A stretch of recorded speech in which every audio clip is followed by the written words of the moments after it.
Fala galera, aqui o professor Lucas Donato está de volta para dar sequência aos trabalhos do Super-Humanas. Você tem aí mais um eixo temático importantíssimo, meus amigos. Chegou a hora de nós entrarmos e discutir um pouco sobre conflitos, não é? As origens, por exemplo, das grandes guerras mundiais, a toda a questão do neocolonialismo, a disputa por territórios envolvendo esses países europeus, assunto muito importante, já cobrado recentemente no Exame Nacional do Ensino Médio, principalmente porque é nesse conteúdo que você vai compreender um pouco aquela transição para a idade, para uma parte particular da idade contemporânea, que foi a questão lá do século XX, ou seja, de Primeira Guerra para frente, você vai compreender a partir das raízes da nossa aula de hoje. Meus amigos, vem comigo. Temos aqui uma imagem especialíssima representando um pouco essa questão da forma imperialista de dominação que os países europeus intervieram sobre África, sobre Ásia. Vejam aí a necessidade de dividir, né, com verdadeiros pedaços, lógico, sustentados por interesses econômicos desses países imperialistas, né? Olha aí a divisão do globo. Então, a pauta aqui do nosso encontro aqui de hoje, eu e você, nós vamos discutir um pouco sobre o neocolonialismo no século XIX. Tá tudo pronto? O e-book já está pronto aí ao seu alcance, as anotações já estão mais do que preparadas? Então vamos juntos, em uma só voz, vem mais conteúdo por aí. Gente, primeira coisa, o que foi o neocolonialismo?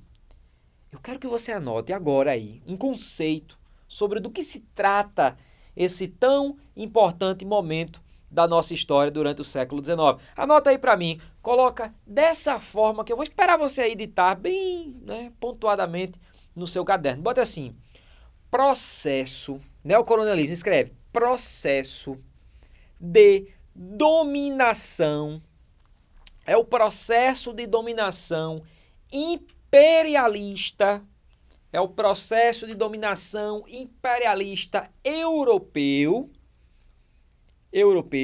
sobre África e Ásia. Repetindo para que você aí acompanhe, é o processo de dominação imperialista europeu sobre territórios africanos e asiáticos. Pronto, meus amigos, com esse conceito, dominando bem todas as articulações necessárias nesses pontos aí, as portas das questões se abrirão diante de você. Então, olha só que interessante, ó. Conceituado neocolonialismo, ou seja, essa nova colonização que aqui estamos discutindo, é importante perceber e você grifar nessa definição que eu estou falando da dominação imperialista europeia, exatamente. Não vá confundir com aquela dominação que também foi imperialista, mas que foi estadunidense. Aquele imperialismo norte-americano, né, na América Latina, na América Central. Esse aí é pauta para outro momento da nossa discussão. Desse modo, essa expressão da dominação norte-americana, ela se encaixa em outro contexto, em outro conceito. Muito cuidado com isso aí. E olha só que legal. Qual é o contexto? Qual é o contexto do neocolonialismo? A segunda revolução industrial. Eu gostaria que vocês tomassem uma atenção especial nesse subtópico, porque quando eu falo segunda revolução industrial, é bom você lembrar que já não é mais só a Inglaterra que está fazendo o controle, a dominação da tecnologia da maquinofatura industrial. Não é só mais a Inglaterra. Na segunda revolução industrial, nós temos outros países como França, Bélgica, a própria Alemanha, né? E diversas outras nações que já estão a dominar essa tecnologia, esse modo de produção industrial, vamos assim dizer, e aí gerando novas necessidades. Exatamente. Acompanhe comigo. Quem tem indústria precisa de quê? Bora, anota aí. Quem tem indústria precisa de mercado consumidor. Você tem uma produção em larga escala. Anote. Você tem uma produção em larga escala e precisa de consumo. Quem tem indústria precisa de fonte de energia, meus amigos. Exatamente. Bem como vai necessitar também de mão de obra barata. Lógico, a busca por uma maior capitalização, por uma maior margem de lucro daquelas fábricas durante o século XIX, vai ensejar a necessidade dessa mão de obra. E não esqueça que quando falamos de Europa, mão de obra já é um assunto, no mínimo, delicado no século XIX. Por quê, professor? Porque foi no século XIX que surgem aqueles movimentos operários de resistência. Eu já tenho um cartismo, por exemplo, ocorrendo lá na Inglaterra. Eu já tenho até o próprio ludismo, o surgimento de sindicatos. O trabalhador europeu do século XIX, ele já está mais resistente àquelas formas de exploração mais intensas praticadas pelos donos de fábricas. Desse modo, esses países europeus, necessitando dessa mão de obra, vão ter que buscar essa exploração de força de trabalho em outras regiões. Adivinha onde? Onde você anotou, África e Ásia. Né? Então nós temos, de novo, vamos lá, fontes de energia, nós temos a questão da mão de obra, já citei aqui, nós temos também mercado consumidor, né? E matéria-prima também pode entrar como um quarto fator, uma quarta necessidade para você compreender. Então veja, esse contexto, ele é essencial. É bom também anotar, é saudável anotar agora no seu e-book que isso faz parte de um contexto de capitalismo diferente. O século XIX trouxe, você já estudou ou vai estudar isso, lá nas fases do capitalismo, no enfoque geográfico, mas nós estávamos na fase do capitalismo monopolista financeiro. Exatamente. O momento em que a exploração, o capital ele vai ter que ser exportado, o empreendimento de capital vai ter que ser exportado para além da Europa. Porque isso aqui, meus amigos, é uma aula interdisciplinar também. É história e geografia batendo aquela bola. É você estudando o Enem do jeito certo, do jeito que tem que ser, né? Não esqueça disso. Então, né, contexto imperialista da segunda Revolução Industrial, acho que a gente superou esse tópico aqui agora. Qual foi a justificativa ideológica? Do que você recorda imediatamente quando o assunto é neocolonialismo? Você lembra da missão civilizadora, ou até civilizatória, pode estar cunhado com esse termo.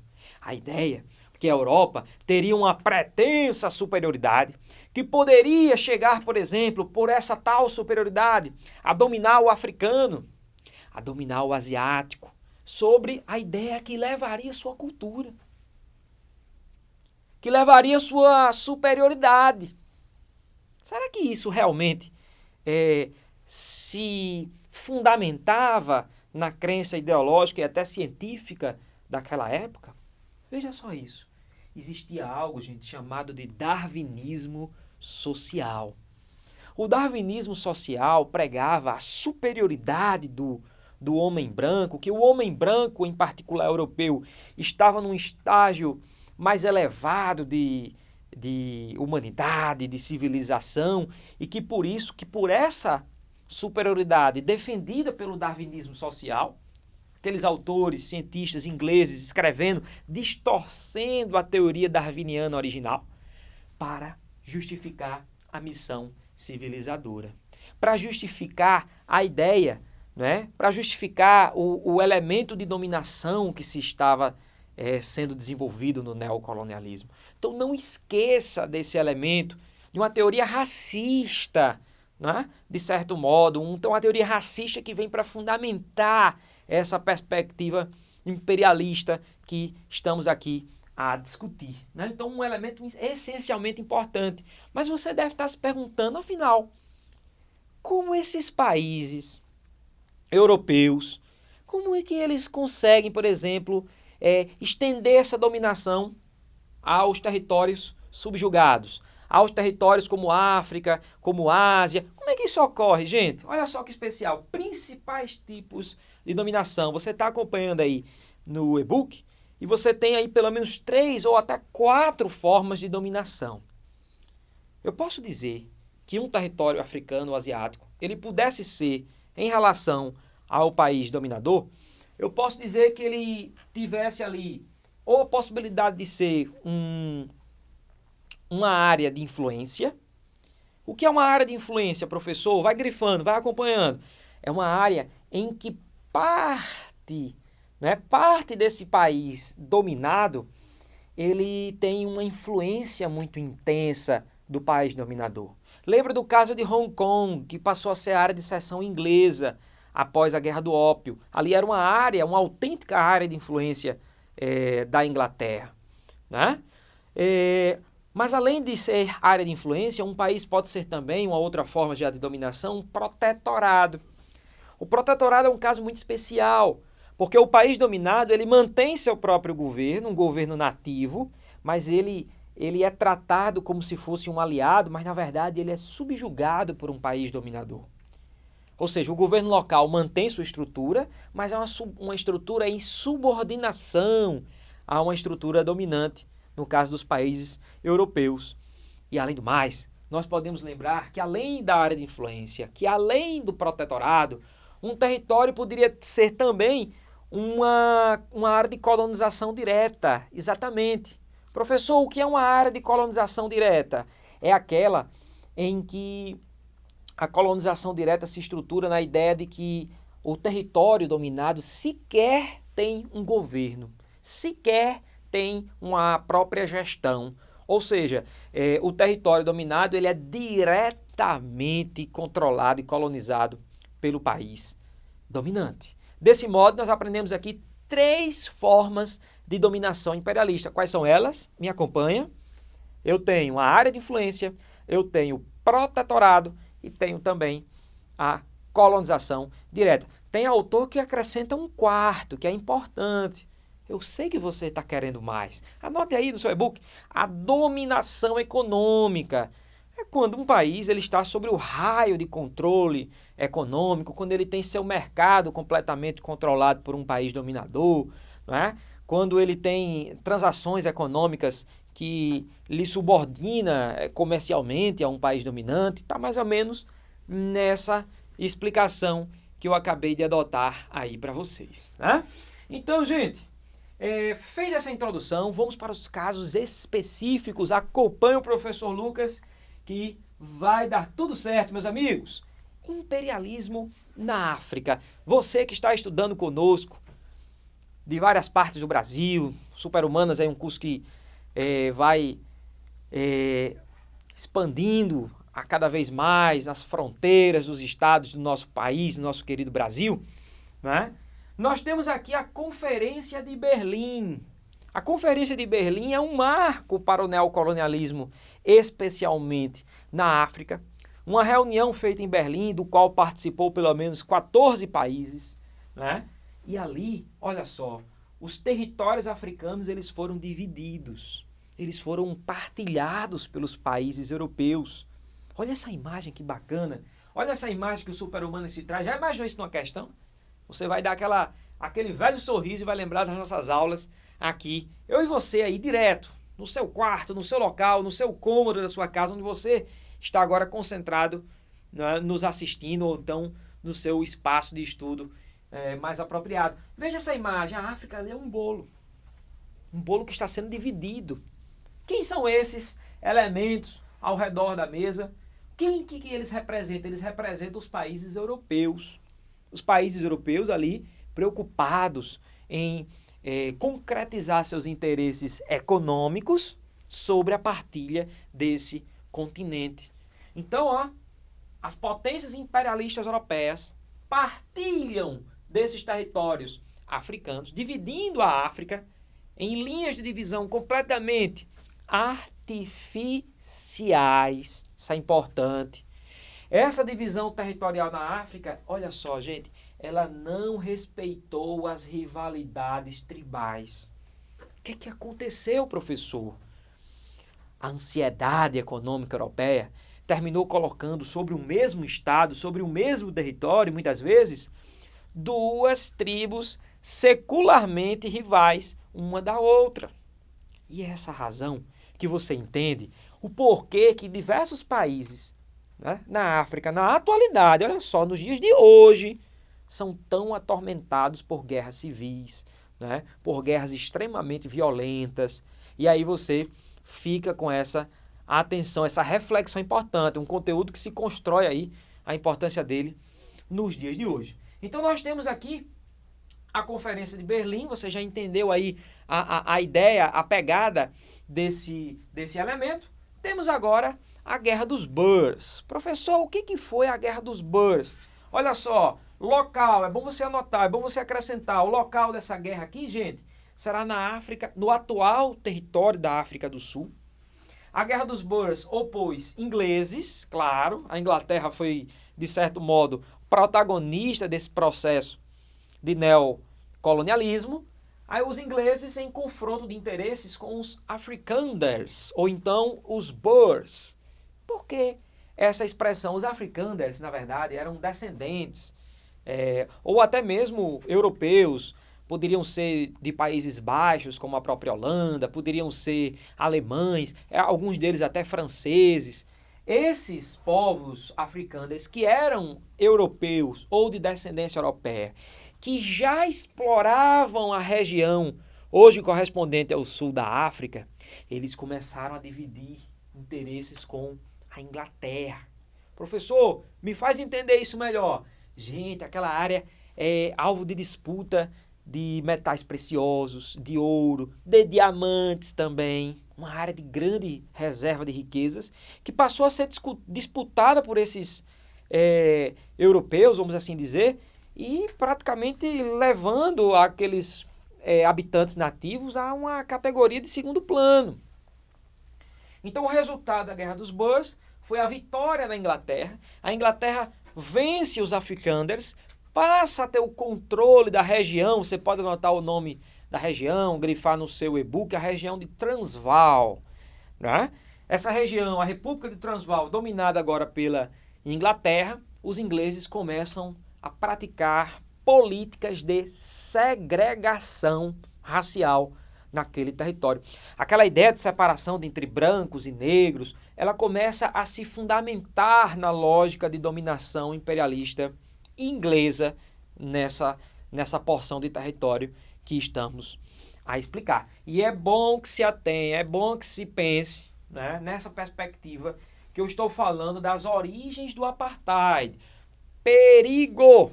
Alerta totalmente ligado aí na sua anotação. O professor Lucas Donato não está dizendo aqui nesse momento que o apartheid criou-se, que o apartheid surgiu aqui. Não, não é isso.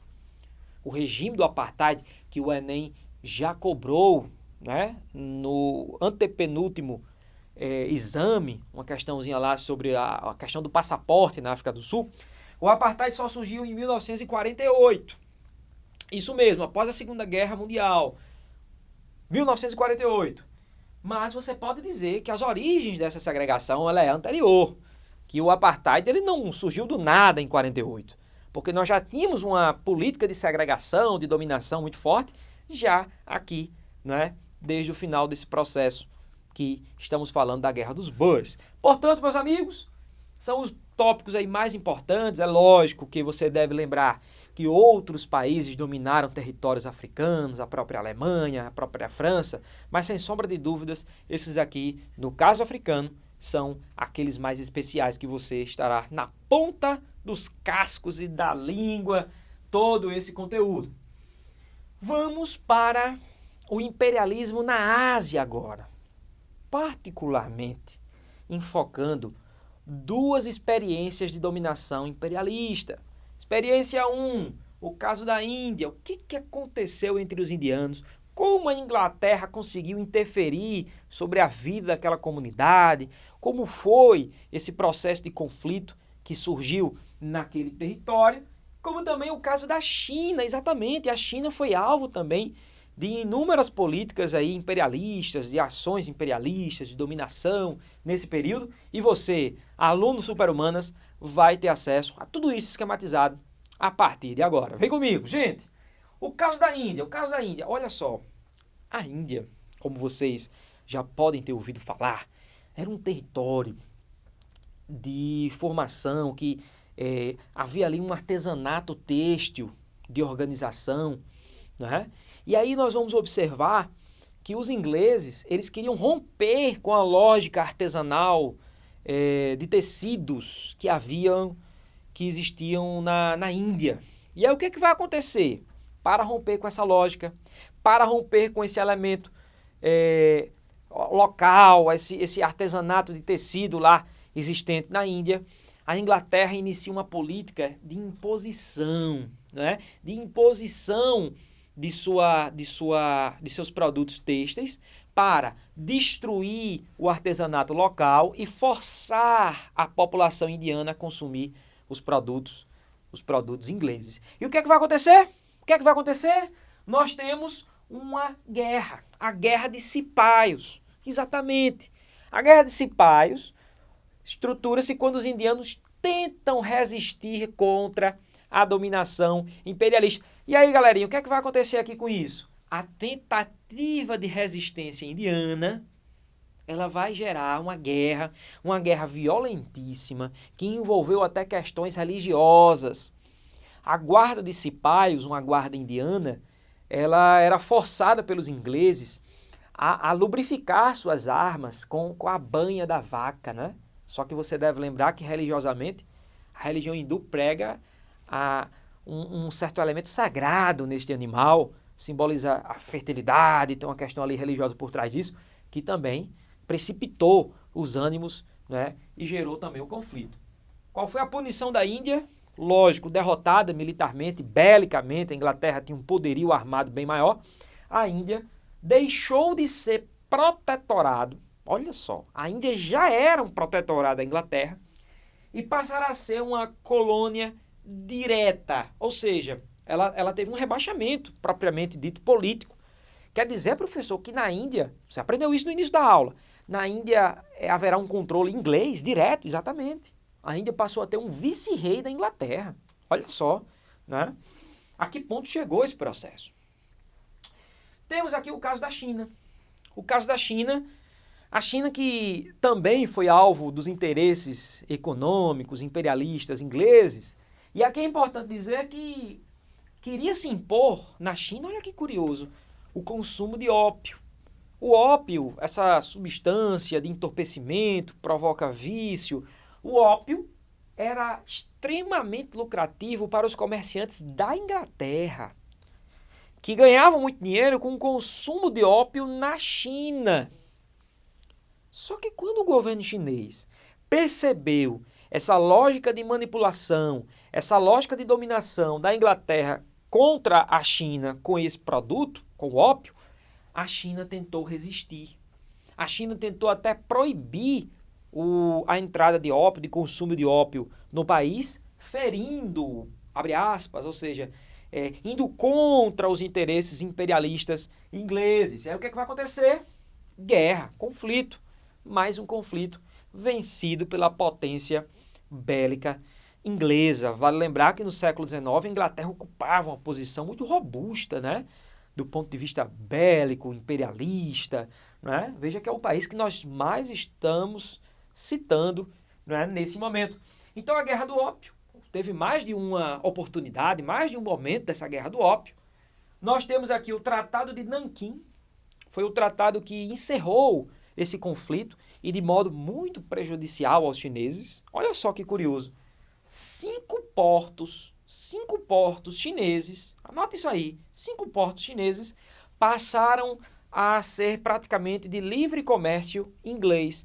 Os chineses não poderiam sequer tributar os produtos ingleses nesses portos, ou seja, uma interferência econômica sem precedentes a Inglaterra começará a fazer sobre a China. E esse território, Hong Kong, né, importante território, você certamente já ouviu falar, Hong Kong foi cedido para ser meio que influenciado, controlado pela Inglaterra, numa dominação de mais de 150 anos, meus amigos.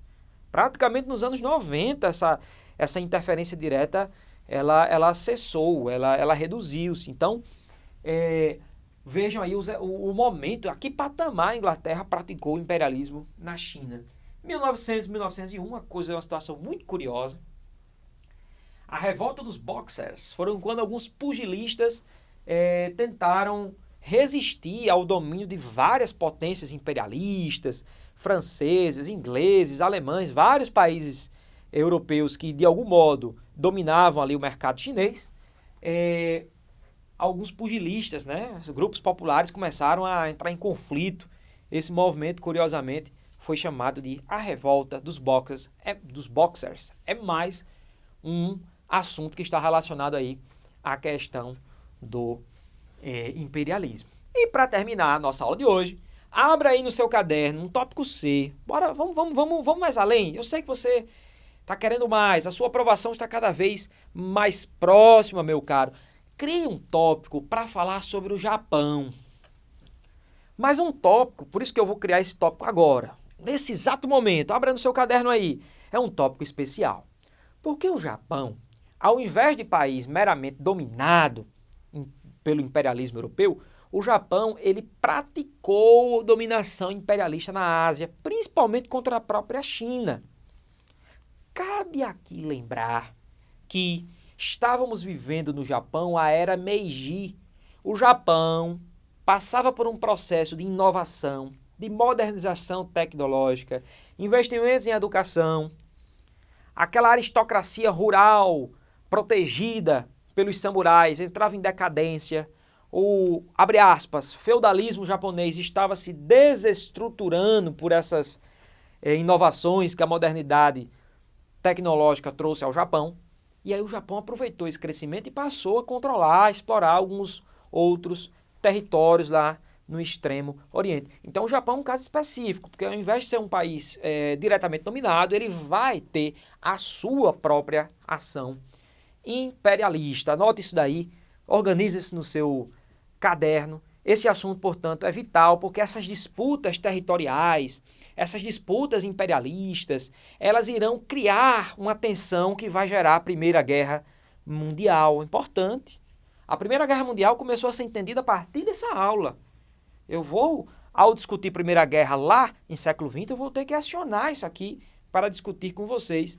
E, lógico, você estará preparado da melhor forma possível. Então, meus amigos, o objetivo da nossa aula de hoje foi completamente atendido. Você está dominando para resolver qualquer tipo de questão, está dominando esse conteúdo aqui.